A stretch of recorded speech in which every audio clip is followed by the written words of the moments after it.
First item of business is to conduct a public comment period for items on this agenda. Anyone wishing to speak? Seeing none, we'll move on to item number 2, to designate officers for 2017-2018. Yes, Mr. Chairman, you're functioning as the vice chairman right now, Yes. I believe. Okay, just to make sure everybody understands what's about to happen. Because he's going to, Mr. Keene is going to turn the meeting over to himself. Yes, the policies and procedures of the RTC dictate that the chair and vice chair is rotated in this committee alphabetically. Currently, the member of North Las Vegas is the chairman, correct? And the city of Boulder City is the vice chairman.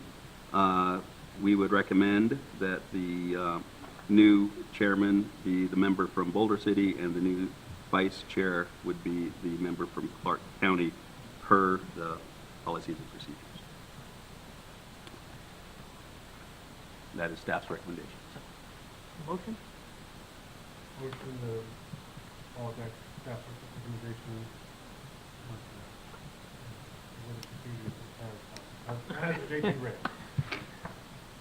All those in favor? Aye. Aye. Any opposed? Motion carries. So take it away, Jim. I will take it away. So, item number 3 is approval of the meeting minutes of the June 14, 2017 meeting. Anybody have any comments or a motion? I'll move to approve the minutes as shown. There's a motion to approve. All those in favor? Aye. Aye. Any opposed? Motion carries. Item number 4 is to receive a presentation from Road Safe Traffic Systems on iCone Intelligent Transportation System Technology. Possible action. Yes, Mr. Chairman, Michael Thompson from Road Safe is here. Just-in-time delivery. Perfect timing, well done. This technology has been shown in front of the RPCC, the Cone Management Group, and Traffic Operations. So they're making the rounds just to make sure that all the entities know of this work zone ITS solution. The RTC is very interested in employing this technology on the projects that we fund. We are working through the details of how to make that happen. So in the meantime, Michael here can get the committee up to speed on what it does and why we like it. I have a newer presentation. Can I use that, or just this one's fine either way, though? I have it on the stick. Can he plug his, well, what do you think? You want to just Is it easy to do this transition, or no? It might be a little bit difficult right now. Okay, we'll just go ahead with this. This Okay. is Paul. You can send the new one to me, and I'll get it Okay. out to the committee. All right. So I'm Michael with Road Safe Traffic Systems, local traffic control sales product technology company here in Las Vegas and Nevada. And we are here to present some technology for smart work zones. The technology is based on some software that doesn't have to be loaded on your computer. It's web-based software. So you can go to the website and download the data.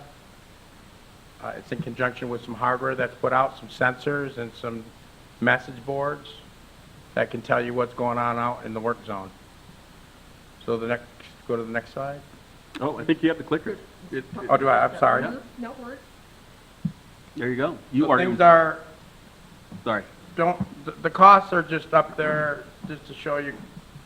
It's not like a set in stone cost, but the things are changing dramatically with each passing year.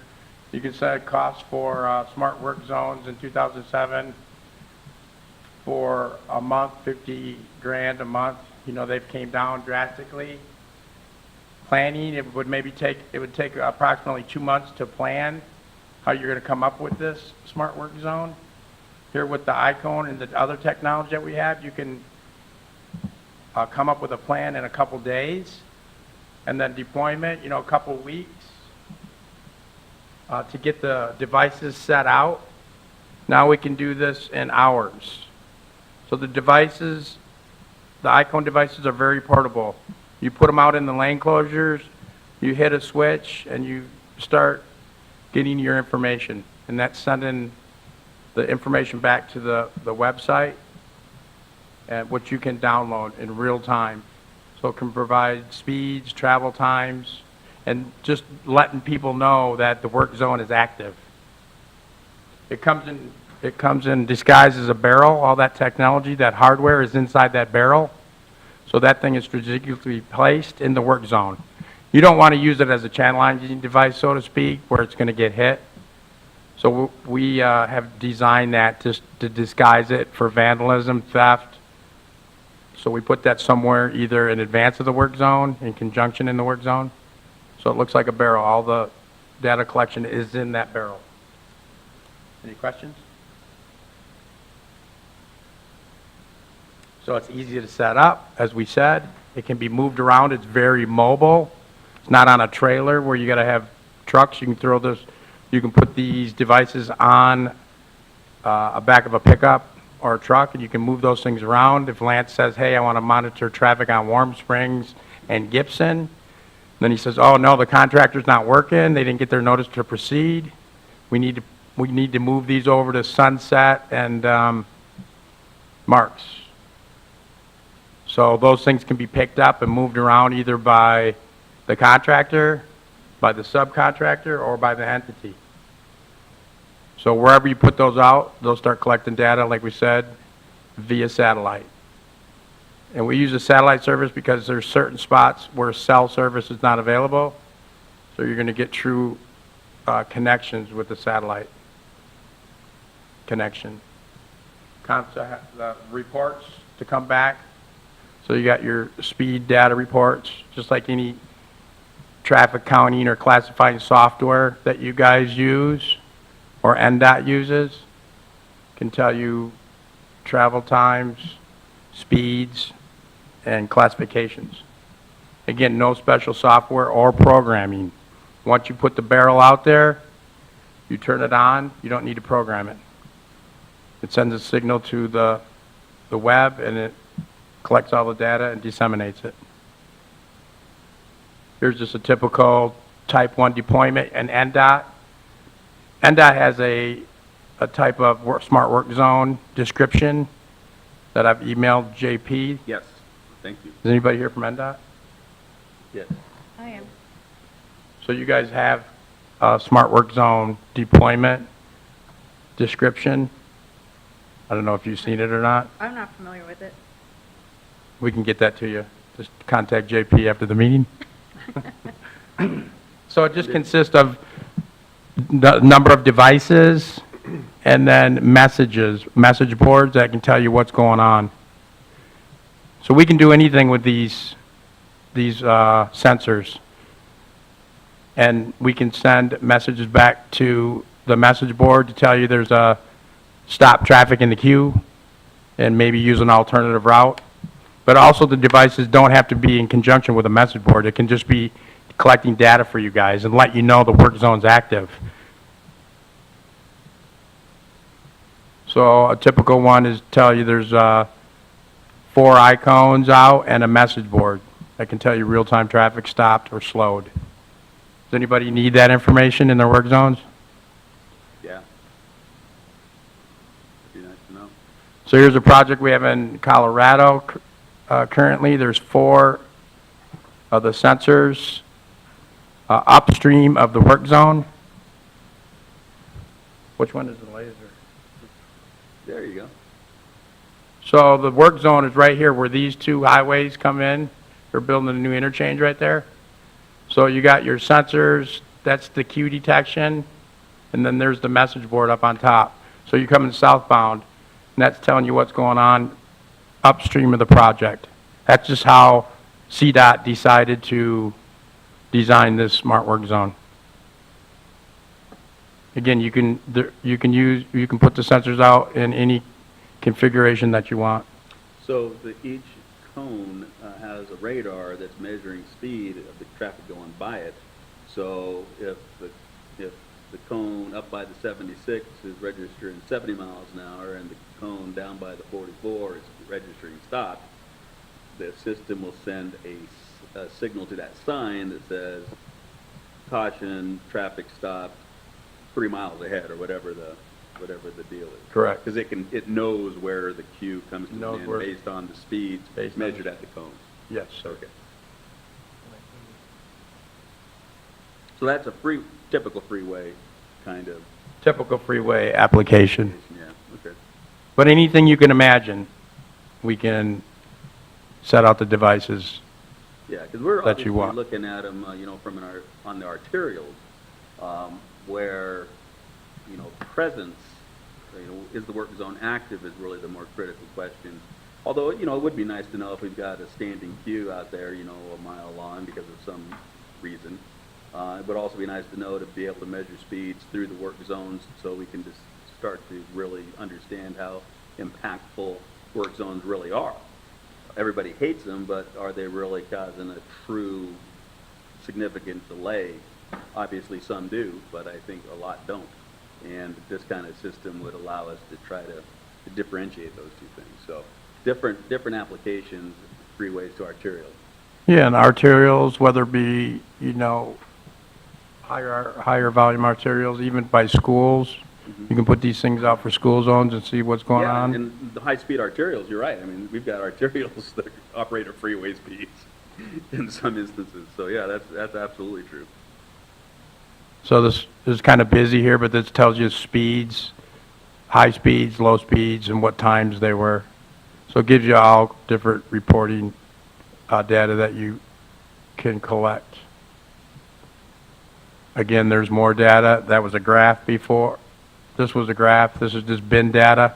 So it collects it and tells you time bins every 15 minutes, what's going on out there, speed-wise. Some more data.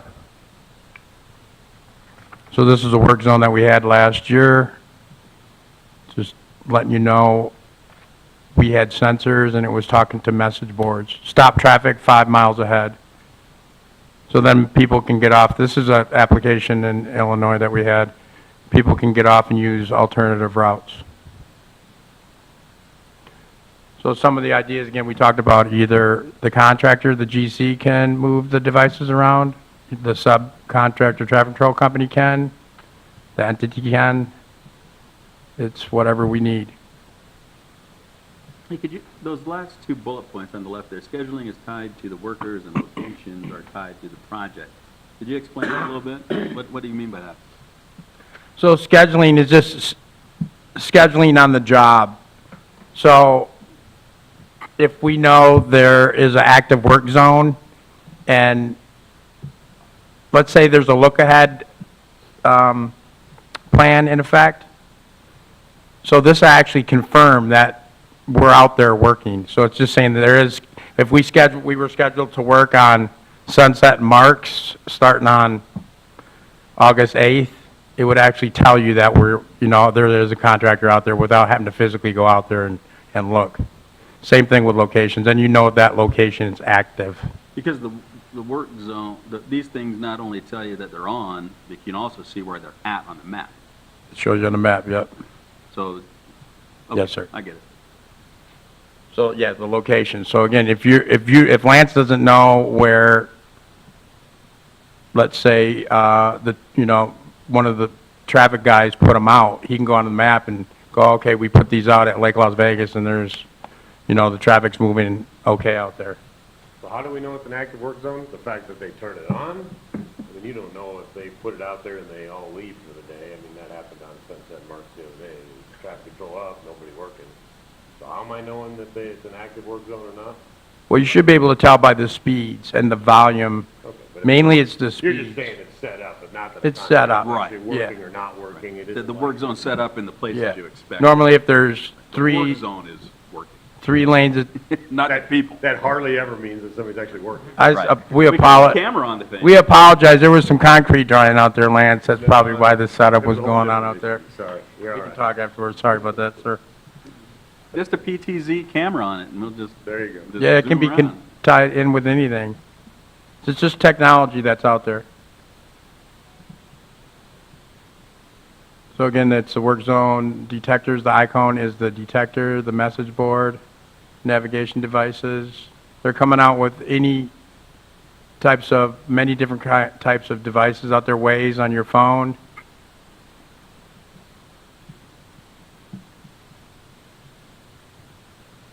So, the Waze technology is going to be good. It integrates with that. So it's going to share speeds, messages, workers, flagger locations, which have sensors on the crash trucks, the arrow boards. You can see everything on the map when you go to the website.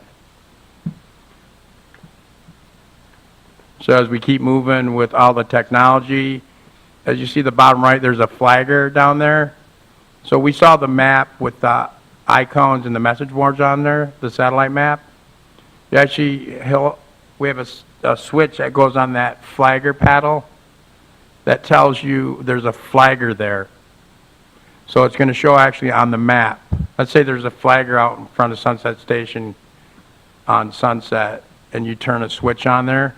Lance, you could see there's a flagger out there. There's an active flagger out there. And if there's an arrow board out there, there's a TMA out there. Don't put any flaggers on in front of Sunset Station. Mention that. Don't do it. But you could have an arrow board out on Sunset, right? So Yeah, there's a couple arrow boards out there. And then you would know if they're... So hooking this thing up to an arrow, because that's what we're interested in. Well, we're interested in a lot of things, but one of the major things we're interested in is when lanes are being taken. When do we have a reduction in capacity? So you could, I would imagine, hook it up to the arrow board so that when the arrow board comes on, it starts broadcasting its signal, right? Yeah, all that device information could be tied together. Mm-hmm. Yeah. Any questions? So what we plan on doing, committee, is doing a beta test somewhere. We're going to pick a project, put some devices out there, and then give JP or whoever is the champion of the project, give them the information, and then we can We make have some changes. ideas on that, so if you can hang around after the meeting. Sure. We can chat. Yeah, we can do that. Cool. I appreciate everybody's time. Thank you. All right, thank you. Thank you, Michael. All right, item number 5 is that the Regional Transportation Commission Specification Subcommittee approved new standard drawing 246.10, exclusive bus/bike lane special sign detail for possible action. Yes, Mr. Chairman. This item comes to you from the Operations Subcommittee. Originally, this was part of a package that was also modifying the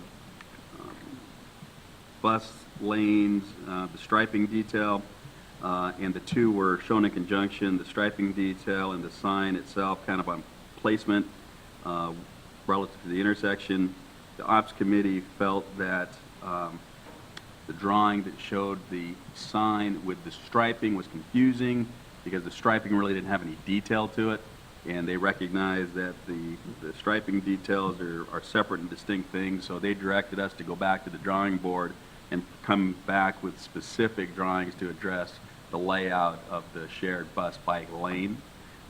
They liked the design of the sign itself, so that was separated out from that item was basically broken in two. This piece is moving forward, and it can be approved as is, and the committee would look forward to, after it goes through ops, a revised set of drawings specifically related to striping the shared bus bike lane. So staff's recommendation would be to approve as is. Thank you. Any discussion? You say that ops has seen it already? Yes. Make a motion for approval? Motion to approve. All those in favor? Aye. Aye. Any opposed? Motion carries. Thank you. Item number 6, that the Regional Transportation Specifications Subcommittee discuss modifications to Standard Drawing 217.3.S1 Residential Curb and Gutter R Type. Possible action. Yes, Mr. Chairman, now this is an item, an issue that has been kicked around in the committees for some time. Clark County Public Works and the Southern Nevada Home Builders Association recently got together, made some mock-ups, put them out in the field, kind of went back to the drawing board. They've been kicking this around a while. As you can remember, the R curve that we had in the book originally, in fact, it's still there, is Clark County did not approve of that, and other agencies had their reservations as well. So we are thankful for Clark County and SNHBA, who is here, if you'd like to hear from them, for their efforts. So what we would like to do is modify the existing R curb to take into account the changes that were hashed out, and rather than just putting in a new drawing, it made sense to us just to modify the existing drawing, and then maybe it would be acceptable for use everywhere. So we're trying to keep from drawing proliferation. So as I said, we have a representative here from the Southern Nevada Home Builders if you'd like his take on it. Otherwise, staff would recommend approval. That question, I don't have the drawing right in front of me. Is the drawing you have right now the same width as the current one? The same width, but it is not as high. Okay, so the cross sections won't be adjusted then? Yes. Okay, It's still a 24-inch line. okay, Pretty good. gotcha, okay, good, good. I had one comment, is that the 10 and a half inch dimension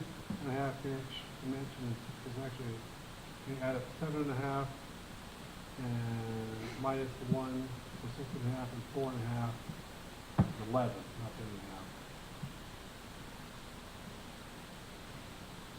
I think 10 and a half inches should be 11. So 1 and a half, so that's 6 and a half.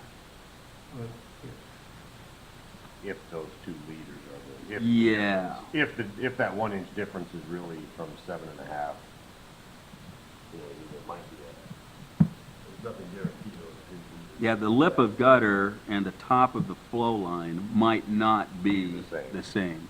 Right. Looks like it, but it might not be the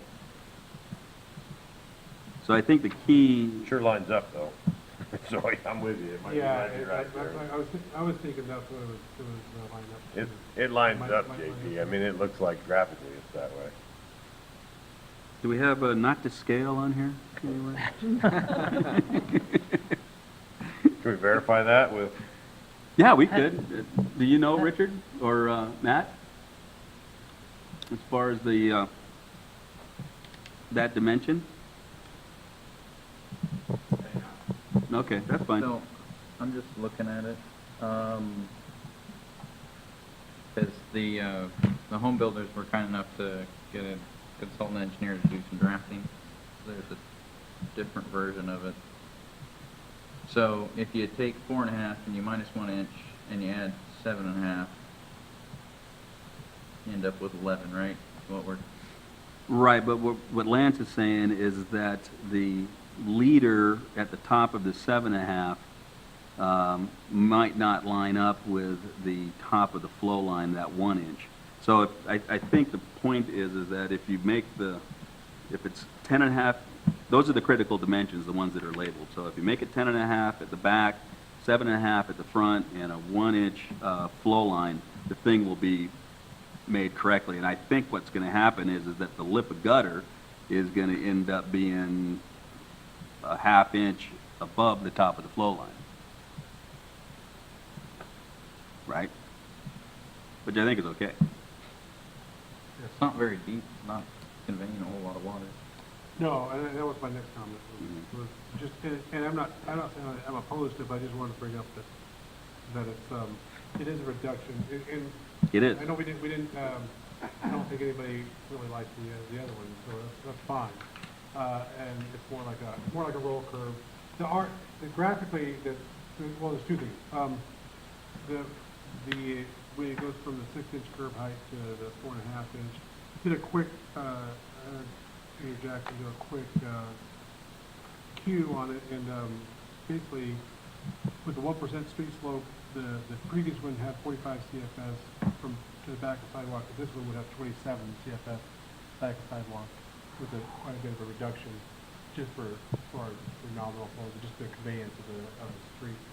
And granted, with note that this is for new construction on residential streets, I don't know that that's the end of the world, because it's for residential streets, we still probably need to, it's a first step, I think it's good, and we still need to address the driveways and on larger arterials and collectors, but that's something we can kick under a little bit. We just wanted to throw that out there, that it is a substantial reduction in flow. I don't know if there's any criteria that. What was your calculation? Where is it? 1% after the back of, flow to the back of sidewalk, or basically to, assuming a 5-foot sidewalk, went from 1% slope, longitudinal slope in the street, 45 CFS with the old 6-inch curve with the 1.5-inch drop at the flow line, and now it goes to 27 CFS. I wonder what the roll curves are, because that 45 CFS is L curve, right? No, the Previous R curve? previous. Oh, okay. Previous R curve. Okay. Which, similar to Yeah, I think. There's no dry lane criteria, right, on a residential street? Is there dry lane criteria on a residential street? No. Okay. There is I'd like, Todd, I think there is, isn't there dry lane criteria? Depends on the width. If it's a 60-foot street, it's got dry lane criteria. 60-foot, yeah. but there's still finished floor requirements, and there's a finished floor tied to the top of curb policy. Mhm. And with this, the top of curb would be lower in comparison to the flow line, so, which would allow for residential homes to be lower in comparison to the flow line. So that equals that flow.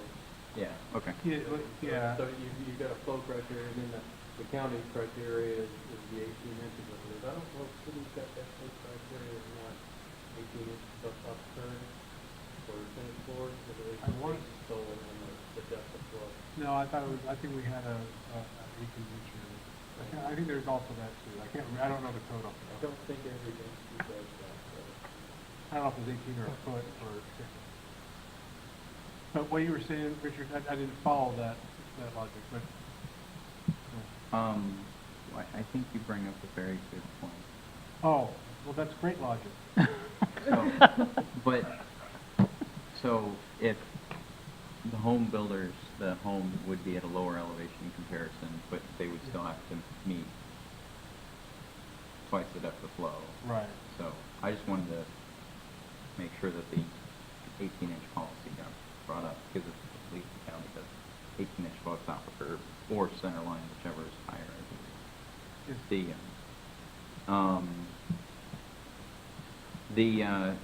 One of the things with the home builders working with the county is the intention was to produce a drawing of infrastructure that they built. And since it's not clear if the 1 inch is supposed to be related to the lip or related to the back of curb, I would like to know what was built, because there was people that went out, such as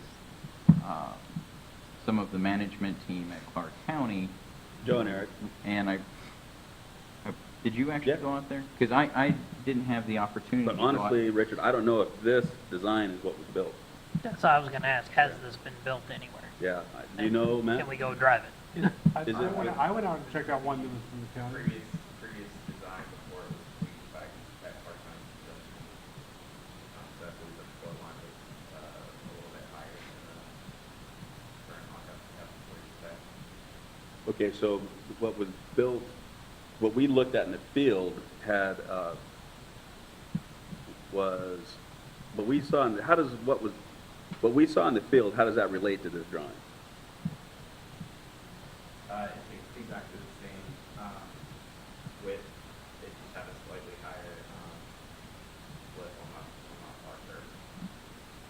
Okay. line is taller. The one in the field is taller? Yeah.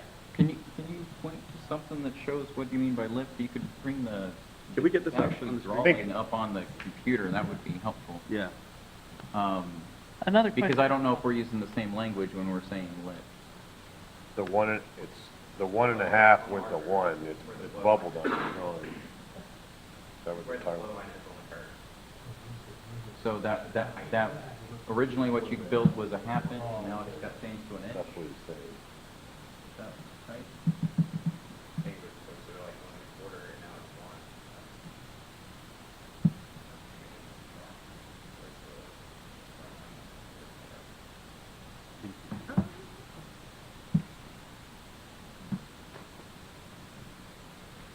So is that at 1 inch, I think you would know which one is where you guys saw it. With the laser? Oh, yeah, right. And then Matt, for the record, if you wouldn't mind stating your name for the record, so that can be on recording, if you.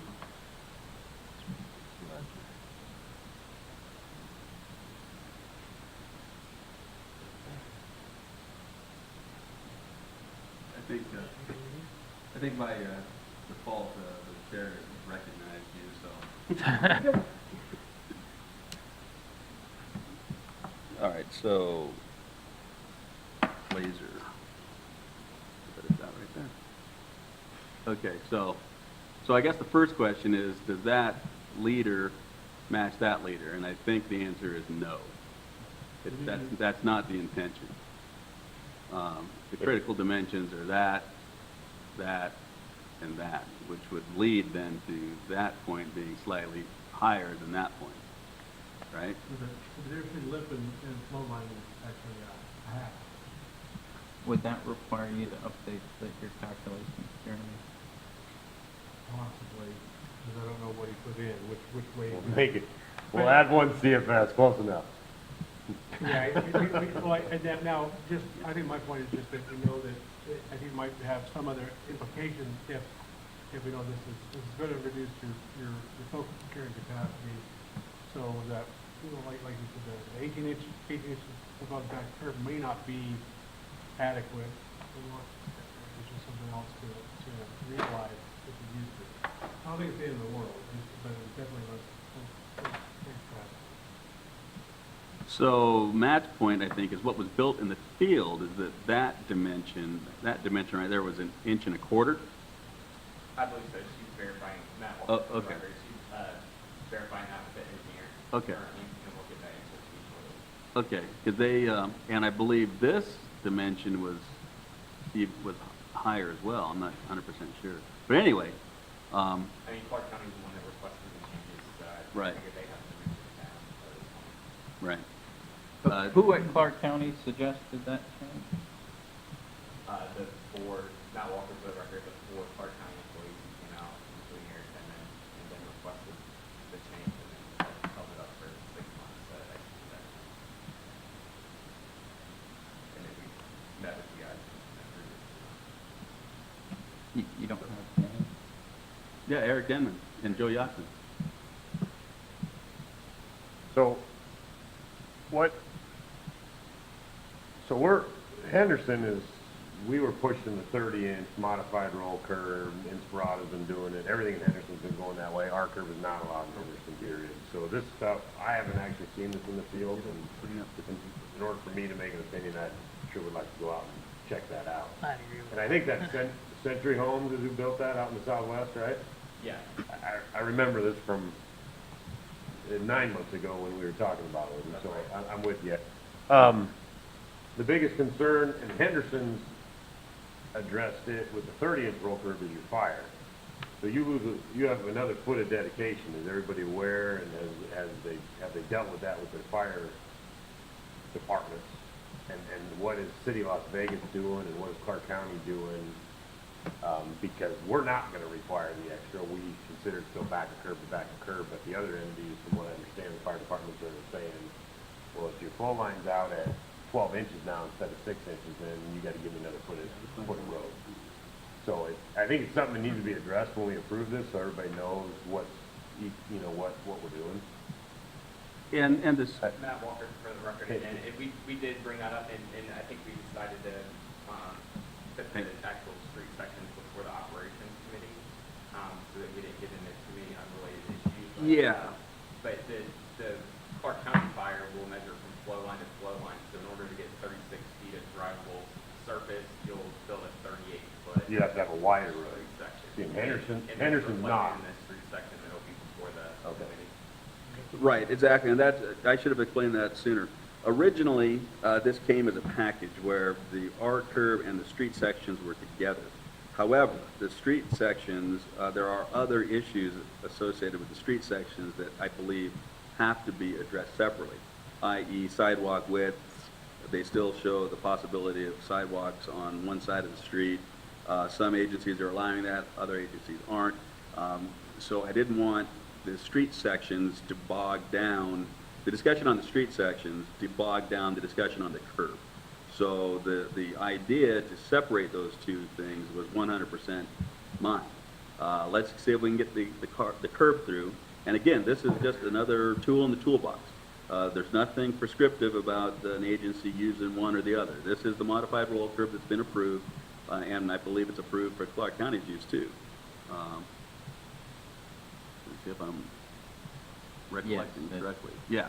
So but this might not be the best solution in all cases for all people. So we have the R curb in the books already. So Clark County and the SN, the home builders, let's just say, got together and put together a good effort. So it made sense to me to go ahead and get that in the book as well. So the agencies have the freedom to choose what works for them, given their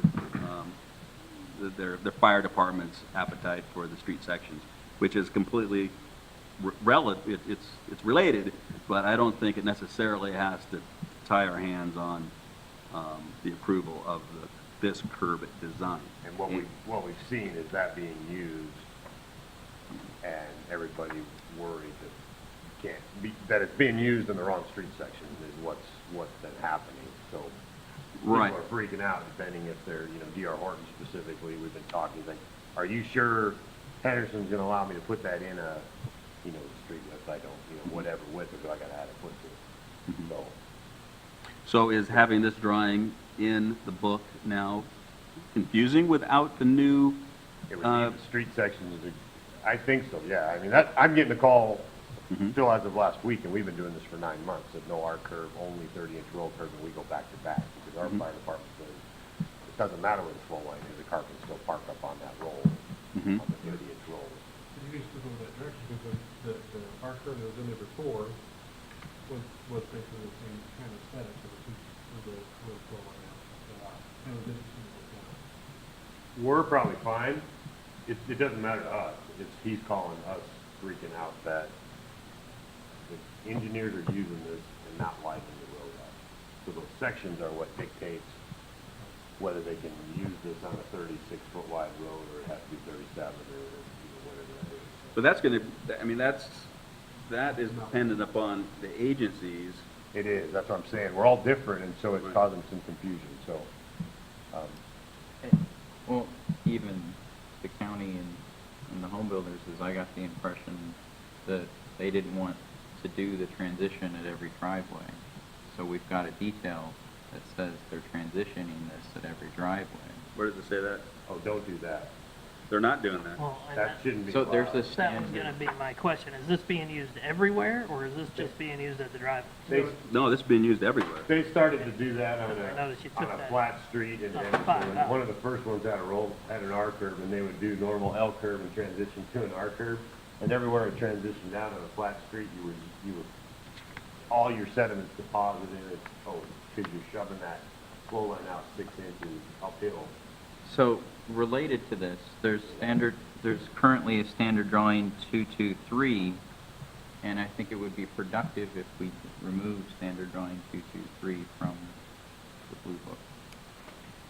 Okay. It's the one that has the transition. If we're gonna move forward with an R-type curve throughout the subdivision, but then it probably is helpful to have cross-sections as, because county, well, it seemed like the home builders were concerned with what's going to be expected of them for right-of-way. Street width, yeah. For street width with different curb types. Yeah. And like Lance said, different agencies have different policies, different fire departments. So it would be really nice to have something that was clear expectations for everyone, so everyone knows when they're building a subdivision what's expected of them. Well, those expectations are set not at the RTC. Those expectations are set during entitlement and conditions of approval on drainage studies and the like. That's where the ground rules are set. This is a toolbox in which you can send engineers to get the information that they need to design per your conditions. They are not the RTC's conditions. Expectations are set at the agency level. We're just telling you the confusion that's happening, though. They're seeing that I can use an R curve in city Las Vegas, and the engineer's taking that R curve, plopping it in there, and they go, oh crap, the road needed to be 2 feet wider. And that's what we're seeing. No, I understood, but That's reality of what's happening. at what point is the confusion caused by the drawing, Blue Book, and lack of specificity when the conditions of approval are put on the engineer and the project? Right. I mean, we could take out any drawing that you feel is leading to that confusion, but ultimately, the responsibility of getting what the agency wants in the ground is the agency's. The agency uses Blue Book for cross-sections, so there's a start point. Mhm. So if there's confusion on what details used as far as beginning point, you're right, and it can happen when they go through approval planning process, you're right. Mhm. But at the beginning, you have drawings that are approved by RTC that we've already approved as part of our county, and right now we have a new curve design that doesn't match the cross-sections. It gives, like I said, gets confusion out there. I know we discussed it at our meeting with the managers, and they're uncomfortable about having a curve go first without cross-section being indicated what it should be. And right now, I know we talked about not going for it because of that reason. We're worried about that whole deal of the sections aren't matching the curve, and for the same reason it's got going on down there. So I understand what you're saying, but there is a problem having cross-sections in a Blue Book that don't match the potential curve problem. Okay, so let's go back here. I get that. And just to answer your question, Richard, this is a modification of the R-type curve that's in there now, which was intended to be used only at driveways. The intention for this guy is to be used everywhere. That's why we struck note 5. And so taking note 5 out now allows this to be used everywhere. Similarly, in a way similar to how Henderson uses their modified roll curve. So there won't be any transition. This is it throughout the subdivision. So we can delete 223 like Richard said. I think, and we actually kicked that idea around. Let's see here. Let's Pull back that up, please. Yeah, absolutely. While you're pulling that up, JP, for those of us who haven't seen it, Matt, can we be invited, give me a location, I'll drop by on a weekend or something so we can go hit it with my F-250 and... Yeah, that's why See how it rides? Unfortunately, since it was a year ago, that section was torn out. Okay. Approved curb was put in that neighborhood. Gone. Sold. All right. So. I'll build some next week. We'll We get don't have a some. current demonstration. I apologize, I misspoke on the flow line. It's actually, Clark County requested that the curb be 1 inch higher on the back of the curb. And that is to flatten the transition to sidewalk. And so, to clarify, that's the difference between the curb that was seen in the field and the curb before you today. That's the curb. So back then you were still talking about doing L curve and transitioning and dropping down at every driveway is what you were doing? Is that what I'm hearing? So the intent was, and we did for a transition, it still has to be hand formed when you're going from L curve to R curve, but it's superior because you don't have to hand form that transition from the driveway to the R curve. You would still transition, you wouldn't have to hand form it like you would with the current R curve design. Yeah, the transitions are a fail. I'll send you out. I apologize for having to do this, but I do have pictures of it on my phone if you'd like to see it. But then we have some. You know, it's not quite like hitting it with the Yeah, yeah. Oh, I have, A Mustang and a hybrid across it. yeah, I have those pictures. I'll send them to the committee. They could have been on the agenda. They could have been. Wow, we let you down, Richard. But this seemed self-explanatory to me. You know, it's another tool in the toolbox. The street sections are yet to come. I apologize for thinking that the two could be considered separately. So I guess the recommendation would be to hold this until we get the sections squared away. But that could be another year, frankly, because there are a lot of problems with the section from an ADA perspective. What I recommend, though, is that we give her a shot, okay, and see what it looks like. If it looks like it's gonna take a long time, we can talk about it again and go from that point. Okay. Okay. Meantime, I'll build something, because I'm not gonna, I gotta tell you, that in 224, with the commercial, what is it, that commercial driveway we have, that 224, we built a couple of those in Henderson, they ain't gonna have in Henderson no more. So until that thing's built and I can drive it, I'd love to say I can see that on paper and sign off on it, but, whenever I build these things and then somebody hits them, I get the phone call, say, why'd you let this be built? So I'll build one of these. I'll build one on one of my next jobs. Well, and we'll I mean, rip it since out. you guys are having good luck with the modified roll curb, I mean, is this even an issue in Henderson? Not an issue in Henderson, but if you want me to put my name on it, I'm willing Well, to we could consider take- it for these guys. We could but- exchange a C for an H. Put the C on, take the H off. I'm okay with that. The problem with that is we I don't know if I want the B on want it there. to be obvious with what the right-of-way widths are needed for that. Well, you get to determine that. What's a residential street, Richard? That's up to you. I am not Do you- in the do you development check the review plans? division. No, I am not in the development review division. But there's somebody at the county that checks the plans relative to the Blue Book, right? And relative to the conditions of approval on entitlement, right? Okay, but Matt, do you think, are your engineers having, sorry. they start with the original cross sections, okay? And that's where we're talking about where the start point is. So to talk about this and kind of back to the point as far as why we didn't check the plans, it's not the point. It's the point of start point is cross sections. And moving through things like that could change. So we're back to the same place here. We got a problem here. So we're just saying, let's wait and move forward slowly, and maybe we'll approve that eventually if it takes too long for cross sections. I like to give it a shot and see if we can get it done. If we can't, then we'll move on for curve. That's fair enough, and I've already offered that up. Okay, yeah, I know. I'd like to see Matt ask. Not over for the record, I don't mean to be out of line, but I'd Can like you to come see up if to you'd the- be willing to entertain. Can you come up to the podium? Sure. Would you be willing to entertain a conditional approval, that this design be approved, pending acceptable cross-sections Well, what by happened- operations, and then coming back to this group? How about The the- operations committee alone is gonna be September, and then we're Right. coming back, in several months, and since we have been working on this since, I believe, I wanna say February of last year, we're very anxious to get it going. We already have people doing waivers currently on projects and getting staff support for those waivers. But of course, then they're having to pay the expense and take the time to go through the waiver process. So I respectfully request a conditional approval pending appropriate street sections, which have been drafted, just aren't before you today. I'm not sure it's conditional, I think it's still not doing anything yet. It means it wouldn't have to come back. Yeah, okay, I think that's the same thing we're talking about right now, is it's holding till next time, but I understand what's going on here as far as timing the whole bit, but I know we didn't have enough time to talk with the managers about it, the last thing we had. And it seems to me that if we want to do holding, we go back to managers, and if we need to, come back special meeting next month to go through the process, see if it looks like it's okay to approve it. I'm hearing what's going on here, I understand that part. And if it looks like we're okay with cross-sections, the issues is okay for us, Clark County, and everybody else, we can just next month move forward. Does that make Yeah. sense? I don't know.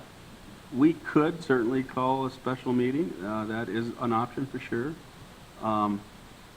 What would happen if, well, that C is important from the home builder. The thing that I'm having a hard time understanding is that this was crafted with Clark County's specific help.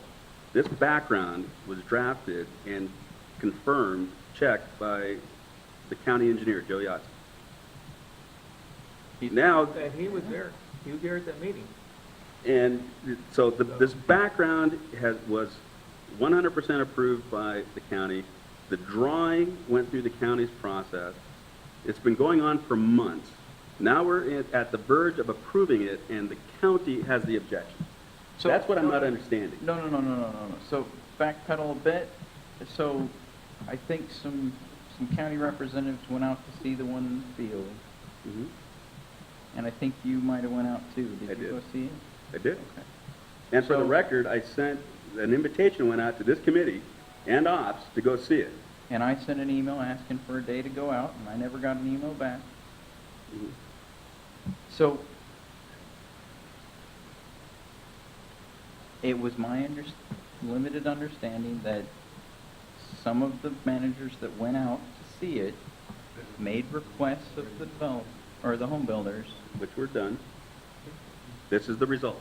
So, which I think they got back to us a few weeks ago, and then we hurried up and tried to give them some, they wanted to talk about cross-sections. We tried to work with them on cross-sections the last couple weeks. So this long wait, don't think it's the county. I'm not suggesting that it is the county. What I'm suggesting is that this item, as it sits before you today, was worked out in discussion with the home builders and the county based on their observations in the field of a mock-up. What comes before you today, only talking about this item, is the result of those negotiations. The background that explains that was vetted and approved by Joe Yatsen, county engineer. I understand now, if it's a package deal, that if the committee feels that this cannot go forward without the cross-sections going forward, then so be it, okay? I'll fall on my sword, and that was my mistake for splitting those two things up, okay? I still think that this could be approved as is, pending the approval of the cross-sections, because you have complete control under the circumstances in which this is implemented, regardless of what the cross-sections say. That's my personal opinion. But if it's the pleasure of the committee to hold this until we have the cross-sections, that's fine. It's just going to add time to the process. Okay.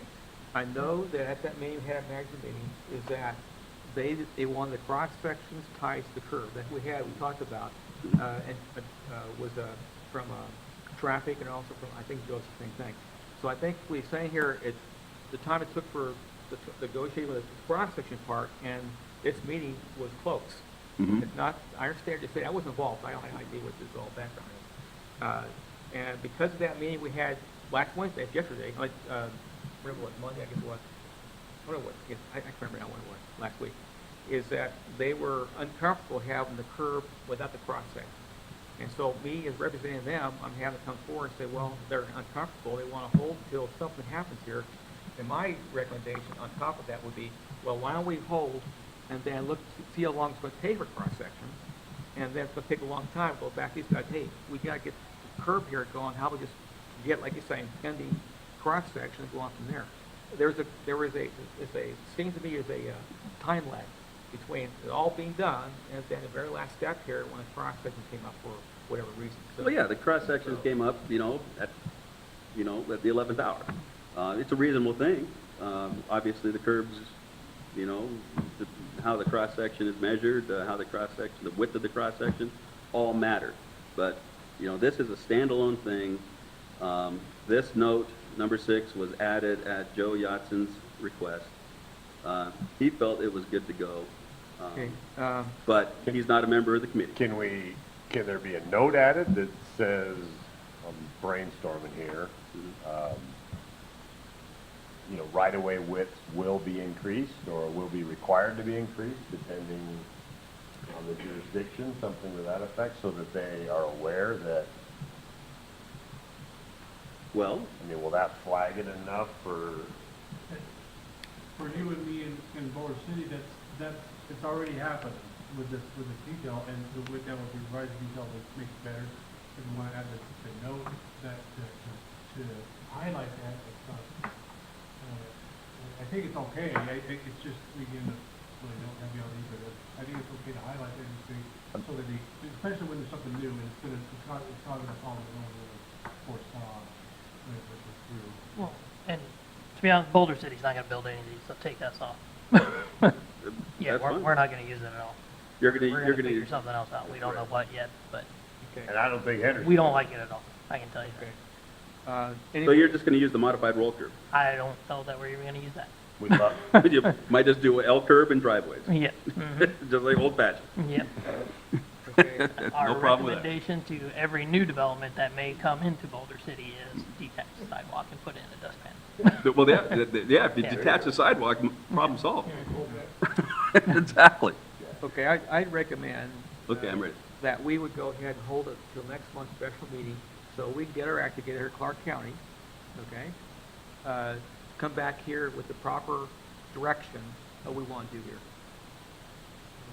so that would allow you to still meet the opportunity as well. Is that what the special meeting would I do? know that they were talking about off as well, but if since Joe's been involved here and agreed with things like that, he was the guy plus traffic was looking for cross-sections as well. So being that confusion here, I want to go, wait a month here and talk to our management here and say, what do you guys really want to do with this? So we come back next month and say, okay, here's what Clark County wants to do. Okay, if we are gonna have a meeting next month, it would be September 13th. And we would have to, the deadline to call that meeting is August 16th. So, we can all go back to our corners and, discuss internally the need for that special meeting. I'm hearing the home builders where that's the other irony of this thing. They're getting waivers for this right now, So, right? They're getting waivers and this thing is being built with staff support. with staff support. So, So what is the holdup with this thing? well, as I said, we had our meeting with our own management team here, and I'm there at the same time. And the same guys you talk about being part of this whole process are saying, we're confused about the cross-sections. If you attach this, I'm going back here, okay, fine, I'll hold it then for you guys. Fair Get enough. this thing figured out. So that's all I can do. I mean, I can't. Okay, go well, across it. procedurally, we just need to know by August 16th. Okay. So we have some time. And the meeting would be, if we do a special meeting, it would be on September 13th. What, for the home builders though, I don't, if we approve this, it doesn't get incorporated in the blue book till January, even if we approve it today. So that's a reason to hold it up then? No. No. No, the reason to hold it up today is because no. We don't have the really like cross-section. Whether, if it goes in today, or next month, or in November, it still goes in Blue Book in January. right? January. Is that soon enough? Yeah, it would be in there in January. And, you know, Even if it goes in today, it goes in, when does it go in the Blue Book? January. So there's Well- really no, it's not really, Well, you know, that's when it's published. when it's published, It it don't goes in- approve, when it's Yeah, it's approved, okay. officially approved for use when the board approves Oh, it. board, okay. We only publish twice a year. And Matt Walker again for the record, and that's the big push for the industry is that you want to stop going through the waiver process and you want to start using a curve that's been approved. And so regardless of the publication date. Right. I think there was significant interest from my recollection of several conversations that we wanted to remove what many consider an undrivable R curve at the same time. So we considered it cheaper. And that's still my question. Is this a drivable arc curve? I don't know that it is. Yeah. Nobody's built one. I'll They build, built- I'll build it next week and I'll invite Joe. Sounds good. Swear to you. Downtown Henderson somewhere, we'll just do a little demo. Sounds good. Okay. So we have a motion to hold this item and with the potential of holding a special meeting in September. Correct. All those in favor? Aye. Aye. Any opposed? I had one other comment that's not, doesn't matter at this point because we're going back. But just graphically, this is really more like a roll curve, it's a modified roll curve. Except for the radius of 24 inches. Mhm. So it'd be nice to graphically show that also, because it's still showing the. Oh, it shows it a straight line. Shows it a straight line. So it looks, it's more like a modified, 30-inch modified roll curve, it's just compressed into 20 feet. It's just, so to graphically show that, like, the scale would be great. And then, Whose task is that? ours, Okay, you guys have a CAD file and you can do that? we will get them if we don't. Okay. I thought you were gonna kick it back to the county. I'm sorry? I thought you were gonna kick it back to the county. No. That's my suggestion. They've drawn it by scale, the home builders and the county, and they gave me a CAD file, but apparently it's not scaled. So can I request the CAD file being scaled? Thank you. And the curve in that, There is the no. R equals 24 might- is a straight line. Include Lance if he's gonna build it. Yeah. Okay, should we move on to item 7? Well, Worn out on Well, that we one. just have to make sure we we had a vote and a call. So that didn't change the vote, I just wanted to make. So the motion was to hold, And we had a vote, We voted, You gotta vote. and the vote was in the affirmative. correct. so, See you Sammy, next- you're see good, you you got next everything month. you need? I believe so. Yes, yes, Okay. thank you, Mr. Chair. Thank So you. it'd be good to know who's making any changes to the drawing. And that's JP saying. Right. Yeah. And the intent is to also have the cross-sections at that potential meeting on the 13th of September. Understood. Okay, so item number 7 is the specifications committee discuss topics of interest. Anybody have anything to bring up? I have 2 items. So the first one is basically the same conversation with detail 224, which is that, I call it the NDOT commercial driveway, and then county, basically, it's the same argument of the 6 inches over a foot and a half, something to that effect. Henderson would like to have their name removed off of that as an acceptable use, so whatever my procedure is to do that, 224, yes, this guy? yes. So, Okay. We can make that happen. So what are you doing instead? I'm gonna either get more right of way out front, or out back, or we're gonna shrink the street up. But I don't want it to be out there as to be used, so we'll handle it case by case. If they are pigeonholed, so be it. But that driveway is not an acceptable driveway. Look at that around. We have it on basic, into a hairdressing place, and it is not really this is acceptable. when the county did it. Oh, yeah, I've seen those. So, yeah, there's a possibility we might be able to do that administratively. Yeah, I just didn't know where, Okay, yeah, we'll get it, we'll make that happen. thank you. Lance, And then, the county, is also not happy with it too, so. wow, you and I are on the same page there, Richard. How do we get I don't, solar eclipse coming or well, something? Yeah, 21st, right? August 21st. if you say you don't like it, it's easy to get on the same page. Oh, I figured. So, So if that, not using those anymore, we'll take the off. well,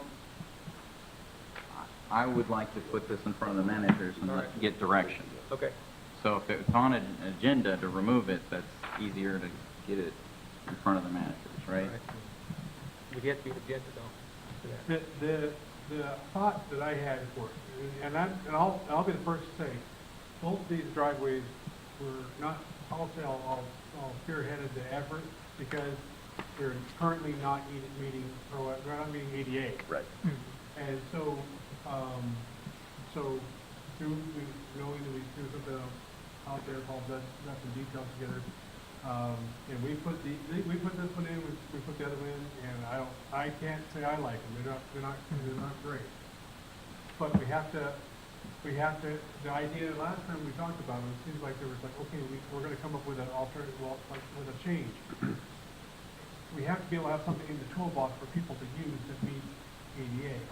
What NDOT, and what NDOT has on there, you've seen their changes have been made. They're not great either, because they have depressed driveways, and you have flooding problems, you have ponding issues with that. But it's something that works for ADA. It's, or you're mandating, you're mandating that you're gonna get more right of way and have offset sidewalks and you want four-fold curve. So it's just, I just have to think like we're going forward, we have to kind of have a game plan of going forward to meet ADA and kind of meet these together. I know everyone's struggling, I'm struggling too, but if we always take our names off the details, but now you have nothing in your toolbox. You don't have a commercial driveway. Or that's fine, or you're forcing the other kind of driveway, which sucks for ADA too. So, My problem is that if you put that on there, they can use that. I would rather that be the last resort in a case-by-case basis, but to make them go through the hard work of dedicating another foot of right-of-way, so that dustpan driveway in the front is, instead of a foot and a half, 2.5 foot. Give me another foot of right-of-way. You know, this is being used, you're stuck sometimes in existing, but now they're even using this on new. I got Gibson Road, somebody puts this in, I got a 10-foot sidewalk, and they're putting this stuff in. It doesn't make any sense. And so they're using it because it's in there as a toolbox without any restrictions. So I'm happy to do it when the time comes, and I know when somebody calls me, why'd you put in this where I bottom out my car? I would say because there was no other option. You're either going to get your house flooded because you did a depression. I can't get any more right away unless I tear down your wall. So this is what you get. But Yeah, I mean, it's a solution to a problem. There are, but it can't be a standard solution to the problem. Right. Is what I'm getting at. agreed. You know, and ultimately the gatekeepers on what gets built in the right-of-way that the agencies control is the agency. Right. So, Sorry, that's been a hot button for me. But if I don't know if there's a motion here to add it to the no, next we can't agenda. do No, that. This it's is just- topics of interest, so we'll bring that back. Bring it back as the next agenda if we want to. Yeah. because on the same, we went through most of the standards still meet ADA pretty well. There's a couple things that would be good to go back and just look at. One is where we still refer to the quarter-inch and a foot slope on sidewalk on 234. I'd say that this is exactly the 2% max is ADA. And I don't think ADA doesn't, I haven't found ADA that says that it might be standard practice, but ADA doesn't say anything but 2% max. And you'll see like NDOT went to the trouble of making all their process 1.5%, just as a standard, so when things are laid out, you have more of a, you have tolerance. Even Well, it gets even better than that. I like that. And even at 1.5%, with our tolerances that are in the blue book, it could still be out of whack, but if you lay them out at 1.5% and say 2% is your absolute max for ADA, at least you're giving them a fighting chance. If you're laying them all at 2%, half of them are wrong, because they're never gonna be right at 2%. They'll be a little high, a little low. Yeah, we definitely want to put, the quick fix is to put max. You know, if you look at, I think it's an NRS, the construction tolerances are such that you would actually have, in order to ensure that you're plus or minus 2%, Zero. you'd actually have to call out 0. Yeah, which is ridiculous. So You wouldn't want that. So you're giving a fighting chance if you give Right. 1.5% and then say 2% out of Mhm. that. So that's one thing that I throw out there, and the other one was one of the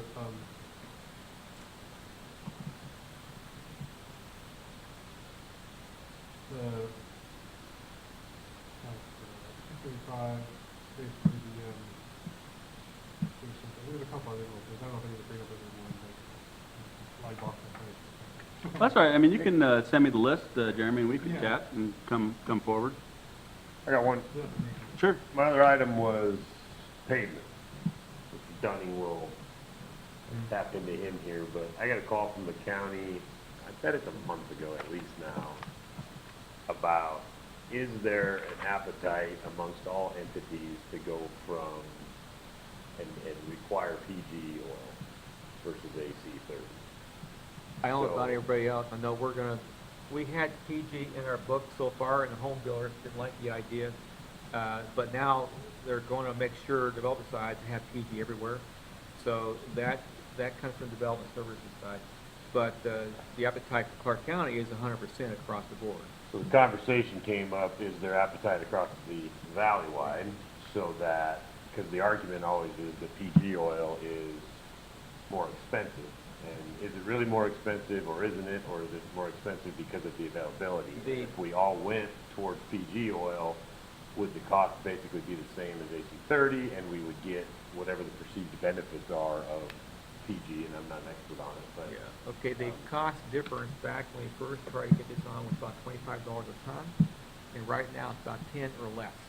So the price is close enough where the benefit, the cost is good. Well, the benefit cost ratio for 25 bucks a ton is very good, but developers are concerned about maintenance, concerned about selling homes. So I think now, as far as Clark County is concerned, is we need to have the maintenance looked at and going down the road. Now, as far as your question about the more quantity, of course, more quantity means less price.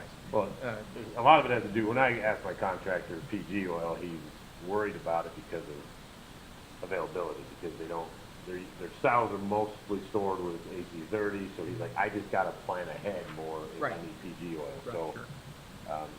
I don't, I'd sure like to be, you know, together on this, if Right. that's where we want to go. If the county's doing it, let's all talk about it, and I'd like to know the impact from the home builders. You know, what is the impact? What are their perceived impact? What's the impact to RTC in our budgets if I change everything from AC30 to PG oil? Yeah. Is it 10 bucks a ton, or if we actually change that, are we all in cahoots that, man, we're gonna be almost the same dollar amount, Yeah. and there's a no-brainer on our maintenance costs? 'Cause Well, maintenance is yeah. killing me right now. Yeah, I know I can talk to both suppliers, and they probably have a better idea. It probably won't be the same price, but polymers cost a lot more money than the non-polymer. So I'm sure it'd be a less price, probably a $10 difference.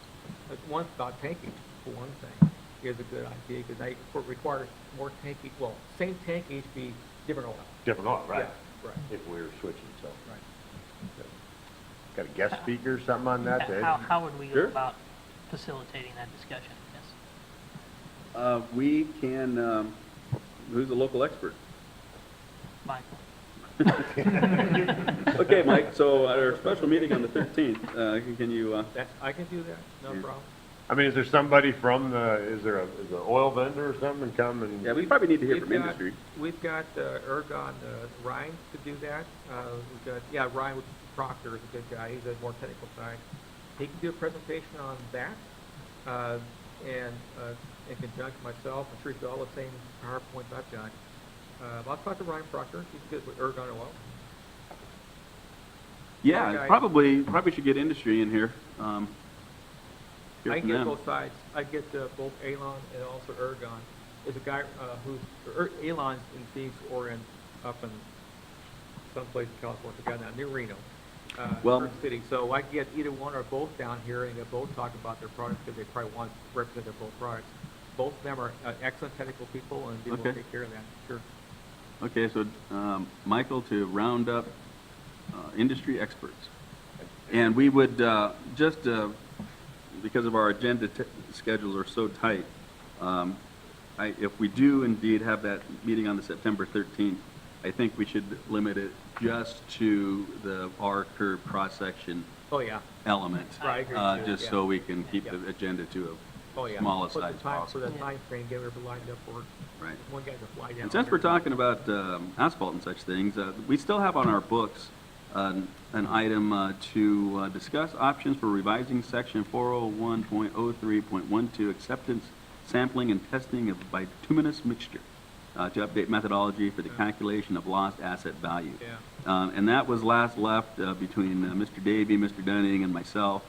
I had on my notes that Tom and Michael were going to talk and provide some information on that. Is that lost its steam? Is that still an Well, issue? It's a good idea, but it's more practical to a capital project, because if you got a capital asset reduction, who enforces that? I mean, if you go, in other words, it has to do with the bid item. Mhm. Reducing the bid item value based on asset reduction, which does or the owner or the developer have a lump sum item only? They use line items? We don't know. So you put that in your blue book here of a formula to add asset reduction per item, bid item. It doesn't mean anybody can use it, except for capital. So I think what, and this was you and Tom, but I listened down the hallway, and I think what this really was for our developers. When we go out and core behind them, we're going every paved job, every developer, we go core the streets behind them, and if it's not meeting Right. density and it falls in that Right. range, we're getting a check from them. Right. For that asset. So, Right. and the problem was is the checks were, Too small. they're $750, and, Right. oh, we showed them, and then we, if it's a private street, we give that to the HOA. Right. If it's a public street, we keep it for our maintenance, Right. but it wasn't a real number. Right. So that's what it really was about, That- and trying to that's- reevaluate that. Now we can reevaluate. I've got the formulas used for asset reduction, that I can reevaluate using that. Right, with real cost. With real cost. Again, it doesn't use money for cost, it uses asset reduction by percentage. So if you have a compaction level comes out, you're only 0.95. Right. Okay, that 0.95 goes to a bid item. Well, but I don't know what we could put in there, but it really worked for capital jobs, and it worked for development. Let me get to what Ryland did, because what he did was assumed our unit prices, I believe, or he assumed a unit price and then based his Right. basically penalty on that. Right. That unit price. So I'll get you what he's done, because we've been doing it, and it's helped us tune up some guys who are paving and not getting there. And Well, it could be, it wouldn't even put a dollar value in RTC, it'd be an X. Okay, you put your unit price in there, X, and then every agency be different. That's one way to handle it. It's a formula, but here's extra value. That could be done that way too. Yeah. So, then, what I'm hearing is Henderson is gonna get information to Clark County, and then one or both will, bring, a proposal for modification of that section forward, Sure. based on the new numbers? Because that's really the bottom line. is you're Not the looking- next meeting, but Yeah, the real one. yeah, which would be The real one. A while. a while. October 11th Perfect. is our next scheduled meeting. All right. Okay. Cool, I'd like to get that one to bed. Any other topics of discussion? All right, seeing none, we will move on to our last item. Item number 8 is the citizens' participation. Anyone wishing to speak? Seeing none, we are adjourned. Okay, thank you.